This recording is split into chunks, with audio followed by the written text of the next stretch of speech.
ان اللہ اشتری من المؤمنین انفسهم واموالهم بان لهم الجنہ، یہ دو آیات پھر بہت اہم آ گئی ہیں۔ یقیناً اللہ نے خرید لی ہے اہل ایمان سے ان کی جانیں بھی اور ان کے مال بھی، اس قیمت پر کہ ان کے لیے جنت ہے۔ یقاتلون فی سبیل اللہ، یہ ہے بیع و شراء جو ایک صاحب ایمان کی اللہ کے ساتھ ہو جاتی ہے۔ ان اللہ اشتری، صاحب ایمان بیچتا ہے، اللہ خریدتا ہے۔ ان اللہ اشتری من المؤمنین انفسهم واموالهم بان لهم الجنہ یقاتلون فی سبیل اللہ، وہ جنگ کرتے ہیں اللہ کی راہ میں، فیقتلون ویقتلون، تو قتل کرتے بھی ہیں قتل ہوتے بھی ہیں۔ 70 قتل کر دیے انہوں نے قرشی میدان بدر میں، 70 شہید ہو گئے دامن احد میں۔ وعد اللہ علیہ حقا، وعدن علیہ حقا، یہ وعدہ اللہ کے ذمے ہے، ثابت ہے، پختہ ہے، قائم ہے، یعنی جنت انہیں اللہ دے کر رہے گا۔ اس میں اصل میں جو بین السطور کہیے یا جو چیز پس منظر میں ہے وہ یہ ہے کہ ایک سودا ہوتا ہے نقد، آپ نے مال دیا اور قیمت لے لی، بات ختم ہو گئی۔ یہ جو اللہ کے ساتھ سودا ہے یہ ادھار ہے، یہاں سب کچھ لگا دو، خرچ کر دو، جان مال تن من دھن لگا دو، آخرت میں ملے گی جنت۔ جنت یہاں نہیں ہے، جنت وہاں ہے۔ تو چونکہ ادھار کا سودا ہے، اس پر دل میں کچھ نہ کچھ دغدغہ رہتا ہے۔ نو نقد نہ تیرا ادھار والی جو مثال ہے کہ 9 نقد نہ تیرا ادھار، ادھار کی 13 سے بہتر ہے کہ 9 جو نقد ملتے ہیں وہ لے لیے جائیں۔ تو اس حوالے سے جو ہے انسانی کمزوری بربنائے طبع بشری، اس کے اندر ایک دغدغہ رہتا ہے، اس کو اب کس زور کے ساتھ اس کی نفی کی جا رہی ہے۔ وعدن علیہ حقا، کوئی شک نہ کرو یہ وعدہ ہے اس کے ذمے حق ثابت، فی التوراۃ والانجیل والقرآن، اور اللہ کی طرف سے اس وعدے کی توثیق 3 دفعہ ہو چکی ہے، تورات میں ہوئی، انجیل میں ہوئی، قرآن میں ہوئی۔ ومن اوفی بعہدہ من اللہ، اور اللہ سے بڑھ کر اپنے عہد کا وفا کرنے والا کون ہوگا؟ فاستبشروا ببیعکم الذی بایعتم بہ، پس خوشیاں مناؤ، جشن مناؤ اس بیع پر جو تم نے کی ہے۔ اب یہاں ایک لفظ اور آ گیا، بایعتم بہ، آپس میں جو سودا کیا ہے، مبایعت باب مفاعلہ، باع یبیع بیچنا، یہ ثلاثی مجرد ہے، اور یہ جو ہے بیعت بنتی ہے بایع یبایع، آپس میں کوئی سودا کر لینا۔ تو فاستبشروا ببیعکم الذی بایعتم بہ، بس خوشیاں مناؤ اس بیع پر جس کا سودا تم نے اپنے اللہ سے کیا ہے۔ یہیں سے لفظ بیعت نکلا ہے۔ بیعت کیا ہے؟ ایک بندہ اللہ کے حوالے کرتا ہے اپنے آپ کو، لیکن چونکہ اللہ تعالیٰ تو سامنے خود موجود نہیں ہے، اس وقت اللہ کے رسول تھے، تو بیعت ہو رہی ہے اصل میں تو اللہ سے، بیع اللہ سے ہے اور بیعت رسول اللہ سے ہو رہی ہے صلی اللہ علیہ وسلم۔ دست مبارک اللہ کا نہیں ہے بلکہ اللہ کے رسول کا ہے۔ البتہ ایک جگہ ہم جا کر دیکھ لیں گے کہ فرمایا گیا کہ ایک تیسرا ہاتھ اور بھی ہے، انویزیبل ہاتھ، غیر مرئی ہاتھ اللہ کا بھی ہے، ید اللہ فوق ایدیہم، اللہ کا ہاتھ ان کے ہاتھوں کے اوپر ہے۔ تو یہ بیع ہے، یہ سودا ہے، یہ ایمان کا لازمی تقاضا ہے۔ ان اللہ اشتری من المؤمنین انفسهم واموالهم بان لهم الجنہ یقاتلون فی سبیل اللہ فیقتلون ویقتلون وعدا علیہ حقا فی التوراۃ والانجیل والقرآن ومن اوفی بعہدہ من اللہ فاستبشروا ببیعکم الذی بایعتم بہ وذلک هو الفوز العظیم۔ اور یہی ہے بہت بڑی کامیابی۔ اللہ تعالی ہم میں سے ہر ایک کو یہ توفیق دے کہ اللہ کے ساتھ یہ بیع و شراء ہم کریں، اللہ کے ساتھ سودا کریں اور اللہ تعالیٰ کے ہاتھ اپنے جانیں اور مال بیچ دیں۔ اب اس کا جو ظہور ہوگا انسانی شخصیت میں وہ کیا ہے؟ یہ آیت بھی بڑی ہی گمبھیر اور بڑی جامع آیت ہے، بہت جامع آیت ہے۔ اس میں 9 الفاظ آئے ہیں، التائبون العابدون الحامدون السائحون الراکعون الساجدون الآمرون بالمعروف والناہون عن المنکر والحافظون لحدود اللہ وبشر المؤمنین۔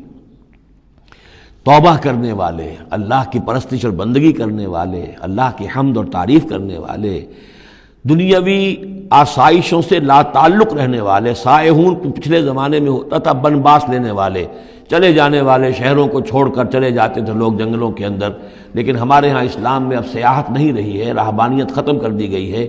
البتہ روزے داروں پر اطلاق ہوتا ہے، مہاجرین پر، مجاہدین پر جو اللہ کی راہ میں نکلے ہوتے ہیں وہ بھی گویا کہ ان کے مشابہ ہو جاتے۔ لا رہبانیت فی الاسلام الا الصوم، لا رہبانیت فی الاسلام الا الجہاد فی سبیل اللہ۔ الراکعون رکوع کرنے والے، الساجدون سجدہ کرنے والے. اور پھر 3 الفاظ وہ ہیں کہ جو ایک عملی جد و جہد، باقی سارے اوصاف تو اپنے ہیں، ذاتی ہیں، لیکن اس سے جو متعدی ہونا ہے، معاشرے کے ساتھ انہیں جو معاملہ کرنا ہے، جو بھی اب اس دعوت و تحریک کے لیے جو عمل کرنا ہے، الامرون بالمعروف نیکی کا حکم دینے والے، والناہون عن المنکر بدی سے روکنے والے، اور سب سے زیادہ جامع لفظ آیا حافظون لحدود اللہ، اللہ کے حدود کی حفاظت کرنے والے. گویا کہ خدائی فوجدار بن کر کھڑے ہو جانے والے کہ یہ اللہ کے حدود ہیں، ہم پامال نہیں کرنے دیں گے، ہم انہیں توڑنے نہیں دیں گے. یہ ہے وہ در حقیقت کے جو منہج انقلاب نبوی کے ضمن میں اس دور میں جو ایک اجتہاد کی ایک ضرورت ہے کہ جو بھی آخری مرحلہ ہوگا جبکہ وہ سارے مراحل طے ہو چکے ہوں تو اس میں نہی عن المنکر بالید، کہ ہم حدود اللہ کو اب نہیں ٹوٹنے دیں گے اور ہم پوری طاقت کے ساتھ حفاظت کریں گے اللہ کی حدود کی، اور جو بھی منکرات ہیں ان کو روکیں گے. وبشر المؤمنین، اور اے نبی ان اہل ایمان کو آپ بشارت دے دیجئے. اللہم ربنا اجعلنا منہم. ما کان للنبی والذین آمنوا ان یستغفروا للمشرکین ولو کانوا اولی قربی، اور یہ نبی کے لیے اور نہ ہی اہل ایمان کے لیے یہ روا ہے کہ وہ استغفار کریں، بخشش چاہیں مشرکین کے لیے، خواہ وہ ان کے قرابت دار ہوں. ولو کانوا اولی قربی من بعد ما تبین لہم، اس کے بعد کہ ان کے لیے یہ بات واضح ہو چکی ہو، انہم اصحاب الجحیم، کہ وہ لوگ جہنمی ہیں.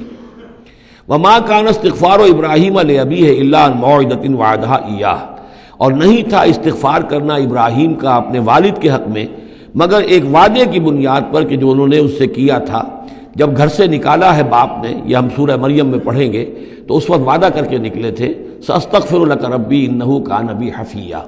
وہ وعدہ نبھاتے رہے، اور وہ نبھاتے اس لیے رہے کہ امید تھی کہ جب تک وہ زندہ تھا باپ کہ شاید اللہ تعالیٰ اس کو ہدایت دے دے اور یہ ایمان پر آ جائے. لیکن جب اس کی موت واقع ہو گئی تو انہوں نے استغفار بند کر دیا، اس لیے کہ اب ثابت ہو گیا کہ وہ در حقیقت کفر کے اوپر اڑا رہا، اور موت جب واقع ہو گئی تو اب تو توبہ کا دروازہ بند ہو چکا. فلما تبین لہ انہ عدو للہ، اور جب ان پر یہ بات روشن ہو گئی، واضح ہو گئی کہ وہ تو اللہ کا دشمن ہے، تبرأ منہ، تو ان سے تبری کیا، ان سے اعلان بیزاری کر دیا. ان ابراہیم لأواہ حلیم، یقیناً ابراہیم تو بہت نرم دل تھے اور بہت ہی حلیم الطبع تھے. وما کان اللہ لیضل قوما بعد اذ ھداھم، اور یہ اللہ کی شان نہیں ہے، اللہ کا یہ طریقہ نہیں ہے کہ وہ کسی قوم کو گمراہ کر دے اس کے بعد کہ انہیں ہدایت دی ہو، حتیٰ یبین لہم ما یتقون، جب تک کہ واضح نہ کر دے جس چیز سے بچنا چاہیے. یعنی جب تک یہ آیت قرآن میں نہیں اتری تھی، اگر کسی مسلمان نے اپنے کسی مشرک باپ یا ماں کے لیے دعا کی ہے تو اللہ نے اس کے لیے معافی کا اعلان کر دیا کہ چونکہ اس بات سے ابھی تک تمہیں آگاہ نہیں کیا گیا تھا کہ اہل ایمان کے لیے روا نہیں ہے کہ مشرکین کے لیے استغفار کریں، تو جب تک یہ حکم نہیں آ گیا تھا جو بھی اگر کسی نے کیا ہے تو اللہ تعالیٰ اس پر کوئی باس پرس نہیں کرے گا. ما کان اللہ لیضل قوما بعد اذ ھداھم حتیٰ یبین لہم ما یتقون، جب تک کہ واضح نہ کر دیا جائے کہ ان چیزوں سے آپ کو بچنا ہے. ان اللہ بکل شیء علیم، یقیناً اللہ تعالیٰ ہر شے کا جاننے والا ہے. ان اللہ لہ ملک السماوات والارض، یقیناً اللہ ہی کے لیے ہے آسمانوں اور زمین کی بادشاہی. یحیی و یمیت، وہی زندہ رکھتا ہے، وہی موت وارد کرتا ہے. ما لکم من دون اللہ من ولی ولا نصیر، اور تمہارے لیے کوئی نہیں ہے، کوئی نہ حمایتی اور نہ کوئی مددگار اللہ کے سوا. لقد تاب اللہ علی النبی والمہاجرین والانصار، اللہ تعالیٰ مہربان ہوا، شفقت فرمائی اللہ تعالیٰ نے اپنے نبی پر بھی صلی اللہ علیہ وسلم، والمہاجرین اور مہاجرین پر، والانصار اور ان انصار پر، الذین اتبعوہ فی ساعۃ العسرۃ، جنہوں نے ان کا ساتھ دیا، ان کی پیروی کی، ان کا اتباع کیا بڑی مشکل وقت میں. یہ اسرہ جو ہے اس کو کہا جاتا ہے تبوک کو جیش الاسرہ. بہت ہی تنگی تھی، راشن کی بہت کمی تھی، بھوک کا معاملہ، قحط کا معاملہ، بہت سخت آزمائش تھی جو اللہ تعالیٰ نے اس وقت مسلمانوں کی ہے. لیکن جن لوگوں نے ساتھ دیا، ثابت قدم رہے، ان کے لیے اب یہ کہ اللہ تعالیٰ کی طرف سے اعلان عام ہو رہا ہے.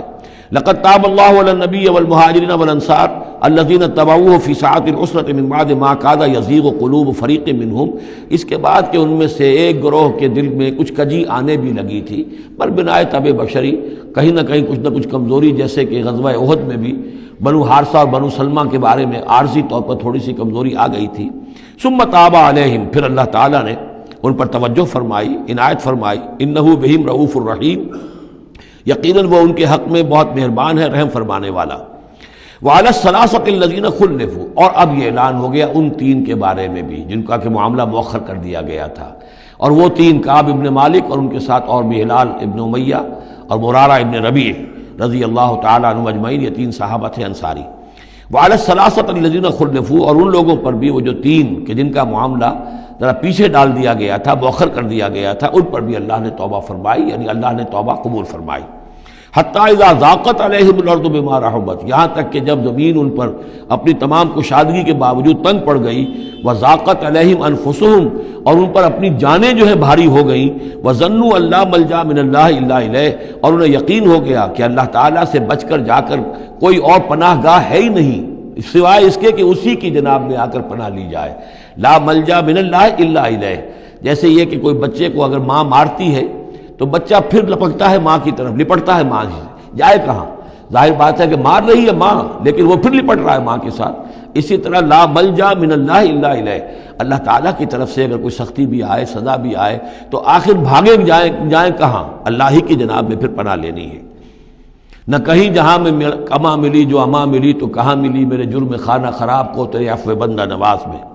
ثم تاب علیہم لیتوبوا، تو اللہ تعالیٰ نے ان کی توبہ قبول فرمائی تاکہ وہ بھی دوبارہ متوجہ ہو جائیں اور اپنی جو بھی کمزوریاں تھیں ان کو رفع کریں۔ ان اللہ هو التواب الرحیم، یقیناً اللہ تعالیٰ تواب ہے اور رحیم ہے۔